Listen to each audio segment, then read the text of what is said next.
예, 오늘은 복음적 맥주 감사절을 지킵시다라는 제목으로 함께 말씀을 나누도록 하겠습니다. 2024년도 시작한 지도 엊그제 같은데 벌써 하프타임을 지났죠. 스포츠 경기에서 하프타임은 매우 중요한 시간입니다. 이때 라커룸에서 감독들은 막 이제 남은 경기 어떻게 전술과 어떤 전략을 할지를 막 오도를 내리는 거죠. 그리고 또 막 성도들을 성도들이네. 그 선수들 막 이렇게 독려해주고 격려해주고 막 뛰라고 막 또 밀어붙이고 막 이런 시간을 갖는 것 같아요. 제가 볼 때 들어가 보진 않았지만 선수들도 어떻습니까? 좀 쉬고 그래 회복을 조금 15분이지만 좀 쉬면서 회복을 좀 갖죠. 또 후반전은 어떻게 뛸지 막 또 감독 얘기 들으면서 생각을 막 하면서 다짐하고 다시 한번 딱 필드로 또 나아갑니다.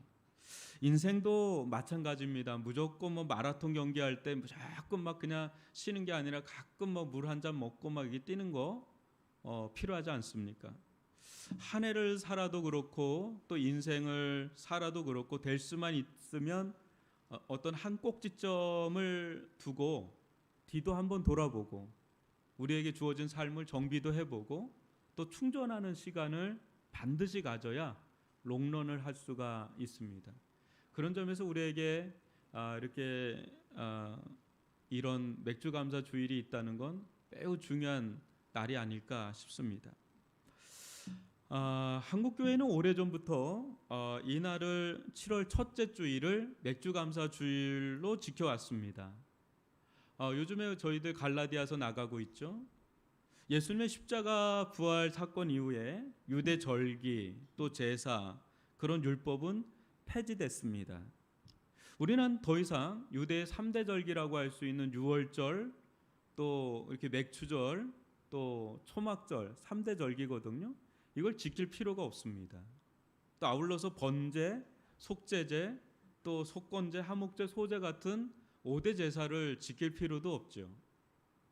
그러나 이 같은 절기와 제사가 지닌 의미마저 폐지된 건 아니다.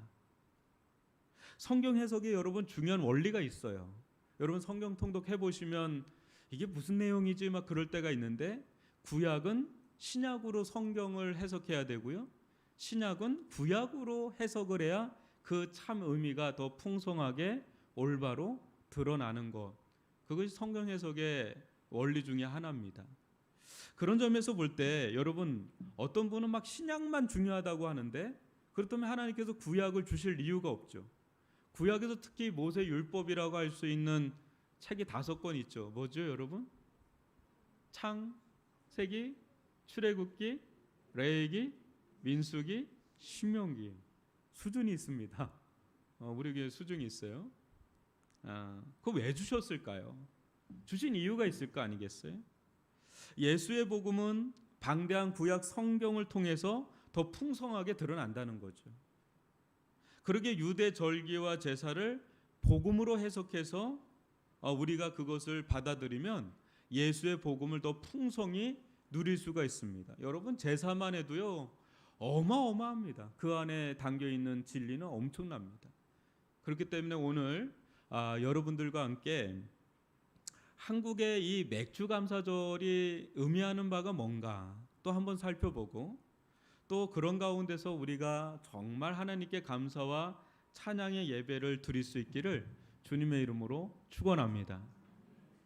여러분 다시 한번 출애굽기 23장 16절을 읽어볼까요? 시작. 맥주절을 지키라. 이는 내가 수고하여 밭에 뿌린 것의 첫 열매를 거둠이니라. 수장절을 지키라. 이는 내가 수고하여 이룬 것을 연말에 밭에서부터 거두어 저장함이니라. 좀 어려운 용어가 좀 나오는데 좀 설명을 해드릴게요. 하나님은 이스라엘 백성에게 뭐와 뭐를 지키라고 했죠? 맥주절과 수장절을 지키라고 했습니다. 여러분 맥주절은 성경의 다른 말로도 언급이 되는데 혹시 알면 제가 진짜 한 끼를 섬기겠습니다. 맥주절 말고 다른 말로 초실절이라고도 하고 칠칠절이라고도 합니다. 제가 그래서 안심하고 지금 얘기한 겁니다. 못 맞출 것 같아서. 수장절은 또 뭐라고 불리는지 아세요? 수장절. 초막절이라고 불리고 오순절이라고도 불리고 또 장막절이라고도 불립니다. 저도 헷갈리는데 하여튼 이렇게 다양하게 불립니다. 여하튼 맥추절은 6월절이 지나고 첫 주일을 맞이할 때 그때가 맥추절입니다. 이때 이스라엘이 하나님께 드리는 곡식 제물이 바로 보리였던 겁니다. 왜냐하면 6월절 기간에 유대 땅에서 나던 곡식은 미리 안 났어요. 그 시기에는 보리가 먼저 수확이 돼서 보리를 드린다고 해서 맥추절이 된 겁니다. 하나님은요, 이 절기들을 통해서 물론 여러분 보리 농사하고 쌀 농사하고 밀 농사한 분들은 알지만 얼마나 아침에 나아가서 막 그 일을 하고 막 그렇게 애를 써야 추수를 하지 않습니까? 물론 우리들의 노동과 에너지와 열심이 들어가지만 이 모든 것은 하나님의 은혜로 이루어진 것이다 라는 고백에서 이렇게 6월절 또 맥추절 초막절 같은 이런 절기를 통해서 하나님께 감사하도록 하는 은혜의 장치가 바로 절기입니다. 여기서 우리는 생각해 볼 필요가 있는데요. 한국 교회는 유대 3대 절기 중 왜 유독 맥추절만 지키나? 여러분 6월절 있나요? 우리들 가운데? 없지요. 초막절 있나요? 없죠. 근데 맥주감사주일은 있어요, 없어요? 있죠. 근데 왜 이것만 지키나? 이거 좀 궁금하지 않으세요? 또 하나는 왜 시기가 왜 7월의 첫 주일인가? 왜 7월의 첫 주일인가? 이것도 여러분 아세요? 잘 모르시죠? 그냥 하니까 하는 거지 뭐 이렇게 되는데 실제 유대 맥추절은 여러분 언제인지 아십니까? 3월 중순부터 4월 초순 정도 됩니다. 그러니까 우리하고 안 맞는 거죠, 그죠? 왜냐하면 유대 땅에는 그때가 보리가 난 거예요. 오히려 그 맥추절로부터 49일, 1에 7 곱하기 7, 그러니까 7일씩 7주 후에 하는 오순절, 장막절, 초막절이 7월에 더 가깝죠. 그런데 우리는 왜 유독 7월에 맥추절을 지키나? 이런 생각을 하게 됩니다. 그러니까 유대와 우리의 맥추절이 형식면에서 상당히 다르다. 이거를 알게 되는 거죠. 많은 이들이 한국 교회의 맥주감사절이 언제 어떻게 시작됐는지를 모른다고 합니다. 다만 선교사들이 들어올 당시에 한국은 농경사회였죠. 그 이모작을 하고 있었는데 봄철에 주된 농산물인 이 보리가 몇 월에 여러분 수확하는지 아시죠? 6월 초 중순에 수확을 한다고 그래요. 그러다 보니까 선교사님들이 보리 수확도 있고 또 한 해 절반도 끝나고 하니 7월 첫 주일에 구약의 맥추절처럼 하나님께 감사하자, 그런 취지에서 한국의 맥추감사절이 시작이 됐다, 이렇게 봅니다. 여러분 맞을 것 같죠? 저도 그렇게 동의합니다. 신앙생활에 있어서 우리가 늘 명심해야 할 것은 의미와 틀입니다. 내용과 형식입니다. 틀은 있는데 의미가 없으면 우리는 그것을 형식주의라고 하죠.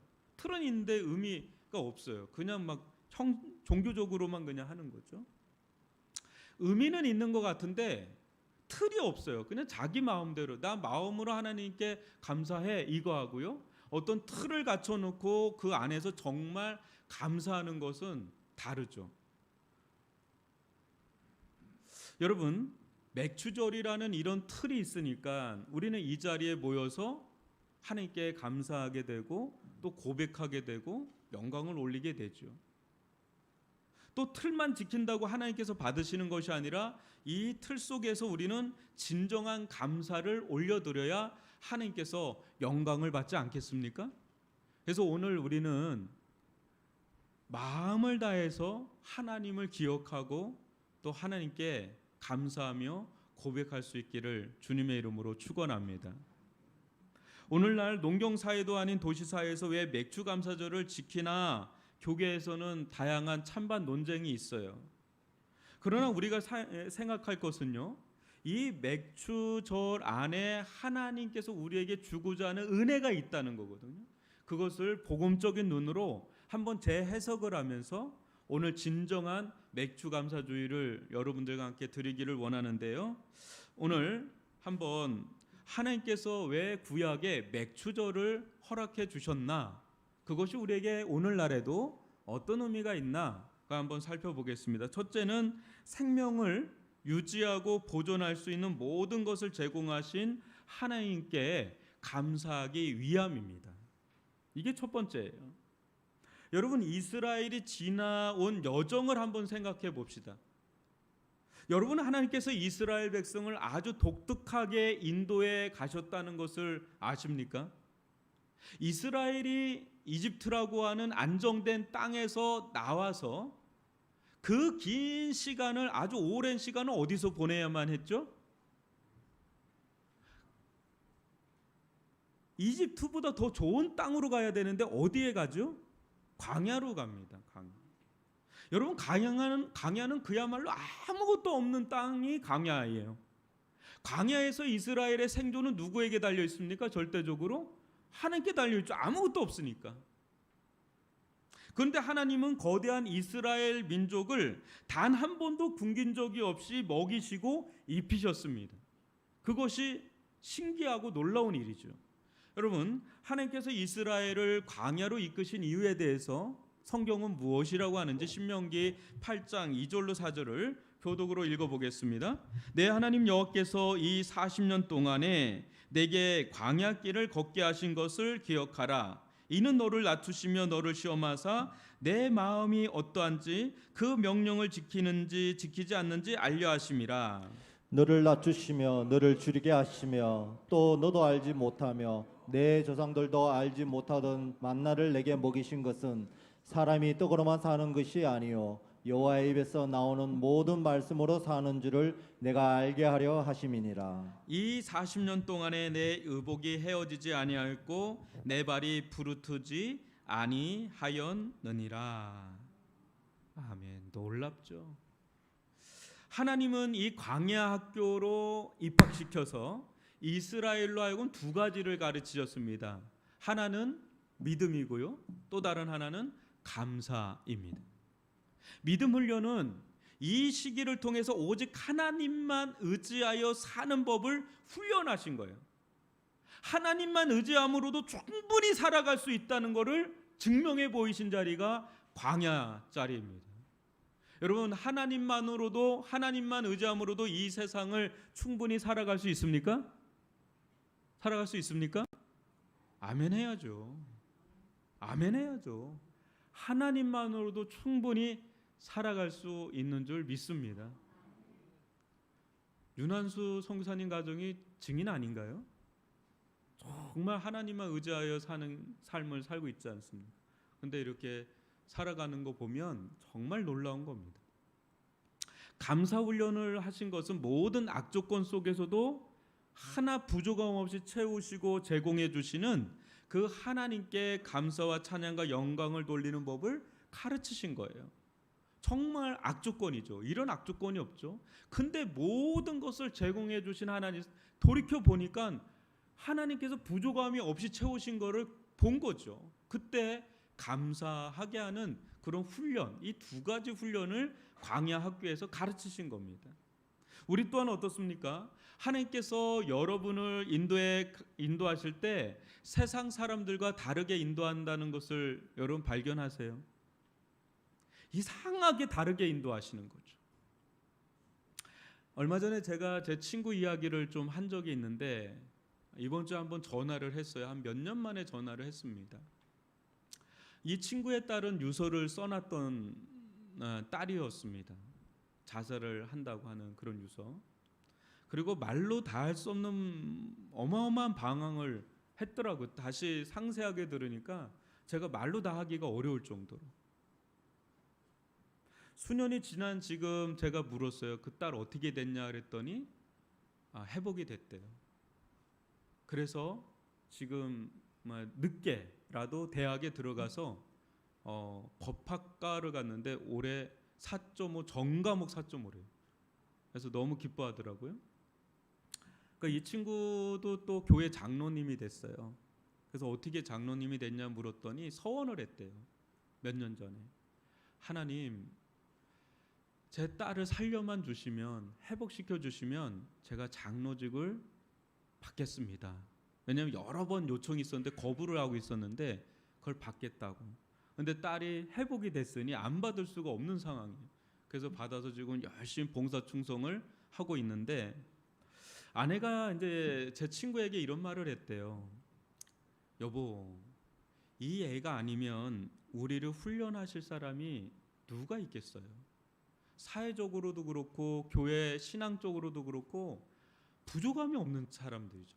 너무 풍성한, 너무 안정적인 이런 가정인데 이 딸로 인해서 정말 얼마나 피눈물 나는 훈련을 받았는지, 하나님 아니면 살 수 없다라는 그런 절박한 마음, 또 사람만 있는 것만 해도 감사하다, 그 감사 훈련, 이 두 가지 훈련을 한 것을 제가 보면서 많은 생각에 잠겼습니다. 그 딸에 대한 요구 상황이 있을 수 있는데 살아 있는 게 어디야? 그 유서를 생각을 하면서 살아 있는 것만 해도 감사해야지, 이렇게 자기를 마음을 추스린다고 하는 이야기를 들었습니다. 그렇습니다, 여러분. 하나님은 우리를 이끌어 가실 때 하나님만 의지하기를 원하십니다. 여러분들의 삶이 다 된 것 같아도 노년에도 하나님만 의지하도록 이끌어 가세요. 왜? 사랑하니까. 이스라엘이 광야를 지나서 어느 땅으로 들어가죠? 젖과 꿀이 흐르는 가나안 땅으로 들어갑니다. 근데 이 땅 또한 하나님의 제동장치가 있어요. 하나님의 브레이크가 있어요. 뭐죠? 나일강을 끼고 있는 이집트 땅하고는 가나안 땅은 분명 젖과 꿀이 흐르는 땅은 맞는데 좀 달라요. 뭐가 다르죠? 비가 잘 안 내려요. 그리고 나일강과 같은 수원지가 없어요. 그 사해는 있죠. 사해는 있는데, 그러니까 뭐예요? 강 수량이 없는 겁니다. 강도 없고.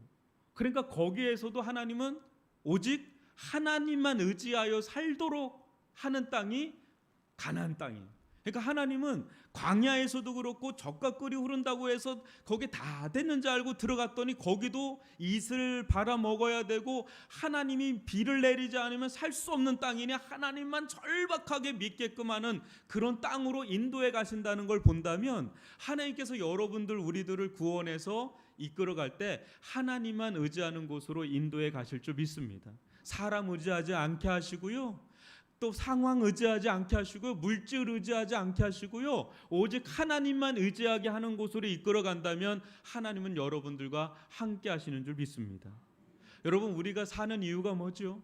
우리가 이 땅 가운데 사는 목적이 뭐죠? 우리가 이 땅 가운데 최고의 복이 뭐죠? 믿음이 복 아닙니까? 하나님께 감사하는 게 복 아닙니까? 하나님은 그것을 주려고 우리를 이끌어 가고 있다는 거예요. 지난 6개월을 돌이켜보면 어떻습니까? 많은 일들이 있었지만 그 속에서 하나님은 여러분들의 믿음을 단련하셨을 것이고, 여러 가지 어려운 상황 속에서도 감사하는 법을 가르치려고 이끌어 오셨을 것입니다. 여러분, 신명기 8장 12절로 19절 좀 긴데 교독으로 한번 읽어보겠습니다.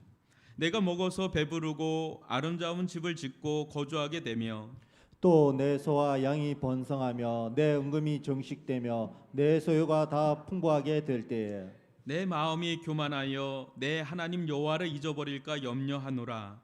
여호와는 너를 애굽 땅 종되었던 집에서 이끌어내시고 너를 인도하여 그 광대하고 위험한 광야 곧 불뱀과 정갈이 있고 물이 없는 간조한 땅을 지나게 하셨으며, 또 너를 위하여 단단한 반석에서 물을 내셨으며 내 조상들도 알지 못하던 만나를 광야에서 내게 먹이셨나니 이는 다 너를 낮추시며 너를 시험하사 마침내 내게 복을 주려 하심이었느니라.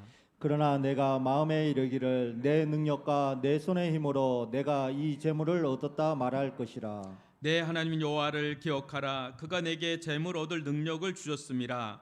이같이 하심은 내 조상들에게 맹세하신 언약을 오늘과 같이 이루려 하심이니라. 내가 만일 내 하나님 여호와를 잊어버리고 다른 신들을 따라 그들을 섬기며 그들에게 절하면 내가 너희에게 전거하노니 너희가 반드시 멸망할 것이라. 여러분, 가나안 땅에서의 우려를 말씀을 하신 거예요. 하나님은 이스라엘도 그렇고요, 우리도 그렇고 너무 잘 아세요. 고생할 때는 하나님을 원망하고 좀 잘 될 때는 하나님을 잘 잊어버리는 우리를 너무 잘 아시는 거죠. 그래서 절기를 통해서라도 하나님을 기억하게 하고 하나님께 감사하게 하신 거예요. 유월절 때도 그렇고 맥주절 때도 그렇고 초막절 때도 그렇고 잊을만 하면 하나님 기억나게 하고, 그래서 하나님께 감사하게 하고. 여러분, 일주일 동안 정신없이 살다가도 주일 되면 아이고 주일 예배 드리러 가야지 하고 이 자리에 오면 하나님이 기억나요, 안 나요? 하나님 기억나잖아요. 그리고 하나님께 또 감사하라고 그러고, 또 막 제가 여기 앞에서 또 회개하라 그러면 아이고 잘못했다 하고 그러면서 우리가 그렇게 인생을 살아가는 겁니다. 그런 점에서 절기나 이런 주일 예배를 허락하신 것은 하나님의 은혜의 장치인 줄 믿습니다. 우리가 너무 연약한 걸 너무 잘 알기 때문에. 그래서 우리는 이런 가운데서 하나님을 기억하게 되고 또 우리 삶을 다시 한번 돌아보게 되고요, 또 하나님의 흔적을 발견하게 됩니다. 억지로라도 감사 제목을 한번 써보자. 지난 6개월 동안 하나님께서 우리 교회를, 우리 가정을, 또 나에게 주신 은혜가 뭔지를 한번 억지로라도 써보다 보면 생각보다 내가 놓치고 있는 것, 잊어먹고 있던 것, 그런 것들이 새록새록 나면서 하나님을 다시 한번 발견하게 되고 하나님을 예배하게 되고 경배하게 되고, 또 이 하나님 앞에 내가 어떻게 살아가야 되는가 다짐하고 결단하는 그런 시간들은 이러한 때 주어지는 거예요. 하나님은 여러분 한 분 한 분에게 얼마나 많은 은혜를 베풀어 주셨는지 몰라요. 저는 코로나를 겪으면서 한 가지를 배웠는데 아마 여러분들도 동일할 겁니다. 어느 때는 예배당에 아무도 못 나오게 한 때가 있었고, 나와도 1m 이상 격자로 앉으라 그래서 몇 명 못 나올 때도 있었고, 그런 3년을 지나면서 깜짝 놀라면서 제가 깨달은 것 중에 평범한 거지만 평범함이 기적이다라는 걸 그때 알았어요. 그 마스크 다 쓰고 있고 그 눈을 보는데 눈이 다 저를 째려보는 것 같은 눈, 입을 못 보니까 이게 웃는지 뭐 하는 건지 아무것도 모르겠어요. 그런데 그 1월달 제가 부임하고 한 해 지난 1월달만 해도 그냥 다 같이 모여서 예배드린 그날이 너무너무 그리운데 그날이 안 오는 거예요. 언제 끝날지 모르는. 3년 걸렸지 않습니까? 여러분, 평범한 것이 기적인 줄 믿습니다. 정말로요. 아무 일 안 일어나는 것도 어려운 건지 아세요? 아무 일 안 일어나는 거 어려운 거 아시죠? 아무 일 안 일어나는 것도 은혜인 줄 믿습니다. 진짜예요, 여러분. 우리에게 주어진 일상의 삶, 지극히 작은 삶을 감사하시기를 바랍니다. 숨을 쉴 수 있다는 것 감사한 겁니다. 밥을 먹을 수 있다는 것, 물을 마실 수 있다는 것 또한 감사한 것. 자유로이 움직일 수 있다는 것, 여러분 감사해 본 적 있으세요? 마음 편하게 잠을 잘 수 있다는 거, 여러분 그거 감사한 거 아십니까? 불면증 한번 걸려보세요. 평범하게 잠잤던 게 얼마나 복인지. 내가 무엇인가 그래도 할 수 있는 일이 있다는 것 얼마나 감사한 일인지 여러분 아시죠? 여러분, 우리가 이렇게 모여서 이렇게 찬양하고 막 예배하고 또 막 이렇게 경배하고 이렇게 할 수 있다는 거, 종교의 자유가 없는 곳에서 한번 여러분 가보시면 이게 얼마나 감사한 일인지. 여러분, 믿음의 지체들, 이렇게 식구들 있잖아요. 이런 분들하고 같이 있다는 게 또 얼마나 감사한지. 만약에 세상 사람들하고 다 우겨 쌓여 있으면 나 혼자 믿음 생활하고 있으면 얼마나 답답하고 힘든지 몰라. 근데 여기 숨통이 열리잖아요. 같이 말씀을 나눠도 누가 뭐란 사람 없어요. 같이 예배 드려도 기도해도 누가 뭐란 사람 없어요. 얼마나 믿음의 식구들이 있다는 게 감사한 일입니다. 여러분, 무엇보다요, 여러분들 안에 믿음이 있다는 것에 무한 감사하시기를 바랍니다. 아무리 믿으려고 해도 믿음이 안 들어가는 사람은 안 들어가요. 근데 내 안에 믿음이 있다는 것을 무한 감사하시기를 바랍니다. 여러분, 한번 찬찬히 한번 생각해 보면 우리에게 주어진 모든 것들이 감사하지 않은 게 없다라는 거. 한번 욕심을 좀 내려놓고, 비교하는 거 내려놓고, 우리 가정을, 또 지나온 삶을, 아마 여기에 6.25 겪고 일제시대 겪고 파란만장한 현대사를 겪었던 우리 노 장로님, 권사님들 쭉 인생 보면 아무것도 가지고 나온 거 없는데 지금 보면 하나님께서 이것도 주시고 저것도 주시고, 물론 애를 쓰고 수고한 건 맞지만 하나님께서 행하시지 않으면 어찌 우리가 이 자리에 이렇게 있을 수 있겠어요? 감사하시길 바랍니다. 이 맥주 감사절을 통해 비록 우리가 농사를 짓거나 보리를 수확하는 것은 아니더라도 우리 또한 도심 한복판에서 여러분 상황과 환경만 바뀌었을 뿐이지 얼마나 애를 쓰면서 아둥바둥 살아가야 겨우겨우 이렇게 살아갈 수 있지 않습니까?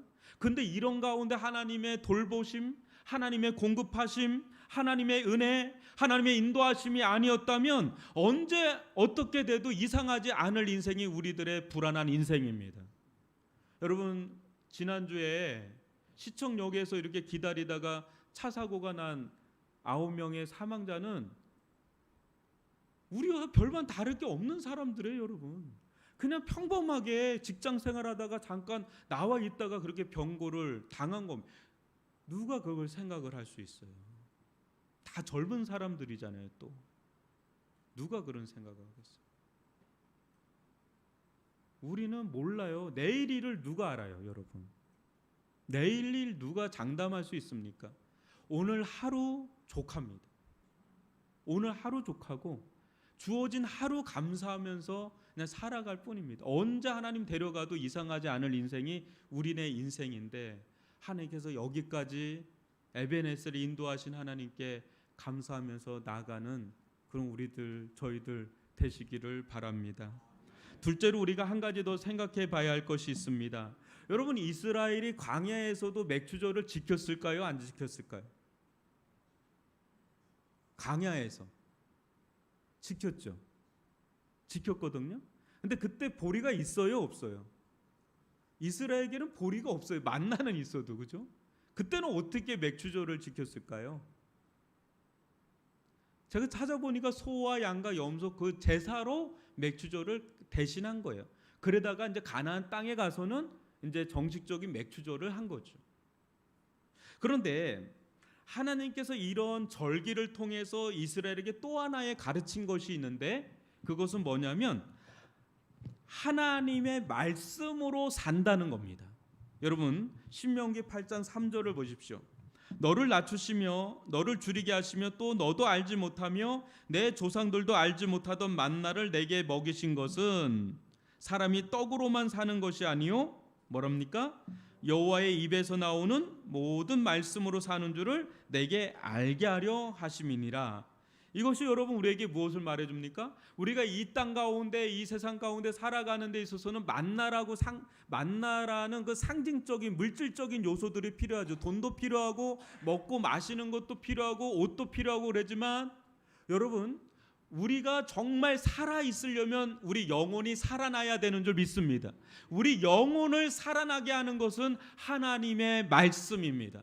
하나님의 말씀을 받을 때 비로소 하나님과 관계가 맺히고 하나님과 생명의 관계, 사랑의 관계가 맺히죠. 하나님은 하늘에서 육적인 만나뿐 아니라 영적인 만나인 말씀을 이스라엘 가운데 계속해서 부어주신 겁니다. 이 하나님은 동일하게 우리에게도 만나를 주십니다. 근데 이 우리에게 주시는 이 만나는 이스라엘이 먹던 만나하고는 차원이 완전히 다른 만나를 우리에게 주시는데, 이 만나는 말씀 그 자체고 이 만나는 영생 그 자체입니다. 바로 진짜 만나는 예수 그리스도이신 줄 믿습니다. 여러분, 요한복음 6장 31절로 35절을 보십시오. 기록된 바 하늘에서 그들에게 떡을 주어 먹게 하였다 함과 같이 우리 조상들은 광야에서 만나를 먹었나이다 하고 유대인들이 얘기하니까 예수님께서 뭐라 그러세요? 예수께서 이르시되 내가 진실로 진실로 너에게 이르노니 모세가 너에게 하늘로부터 떡을 준 것이 아니라 내 아버지께서 너에게 하늘로부터 참 떡을 주시나니, 예수께서 이르시되 나는 생명의 떡이니 내게 오는 자는 결코 줄이지 아니할 터요 나를 먹는 자는 믿는 자는 영원히 목마르지 아니하니라. 여러분, 진정한 만나, 진정한 생명의 떡은 우리가 매일 먹고 마시는 그런 음식이 아니라, 그것도 필요하지만 진정 우리 생명을 살리고 우리를 보존하고 우리의 생명을 더 풍성히 누릴 수 있게 하는 것은 예수 그리스도이신 줄 믿습니다. 예수님의 그 살과 피를 먹고 마실 때 우리의 영혼은 비로소 살아나게 됐고요, 하나님을 알게 됐고요, 하나님과 사랑의 교제를 나누게 됐고 그 안에서 영생을 받게 됐고 하나님과 영원 복락의 삶을 살아갈 수 있는 진정한 그 생명은 오직 예수 그리스도로 말미암은 생명인 줄 믿습니다. 그렇기 때문에 영육간에 여러분 한번 생각해 보시죠. 이 세상을 살아가는데 필요한 모든 것들을 주신 하나님께 감사하고, 또 우리를 보호하여 주시고 발걸음을 지켜주신 하나님께 또 감사하고, 우리 가족을 지켜주심도 감사하고, 또 무탈하게 보냄도 감사하고, 또 우리 자녀들 가운데 형통하게 하신 것도 또 감사하고, 또 우리들 가운데 날마다 매주마다 말씀을 주시는 것도 감사하고, 우리들 가운데 예수를 주심으로 영생을 누리게 하심도 감사하고, 또 예수님 안에서 더 풍성한 삶의 길을 열어주심도 감사하고, 그렇게 감사하는 것으로 가득 찬 나를 생각해 본다면 이런 맥주절은 1000번이고 10,000번이고 있어도 좋은 날이라고 저는 믿습니다. 우리의 범사의 삶이 감사의 삶이 될 때 하나님은 우리의 삶을 통해서 영광을 받으실 줄 믿습니다. 오늘 여러분 이 한 주간 오늘 예배를 드렸으면 한번 이 한 주간 한번 여러분 약간 쉼을 가지세요. 꼭지점이라고 생각하고 하프타임이라고 생각하고 한번 뒤도 돌아보고, 앞으로 6개월이 남아 있잖아요, 그렇죠? 근데 저희가 11월에 추수감사절을 이룰 때 그때는 지금보다 더 감사의 열매를 주님께 멋지게 아름답게 드리겠다라는 다짐과 결단이 있는 그런 날이 될 수 있기를 주님의 이름으로 축복합니다.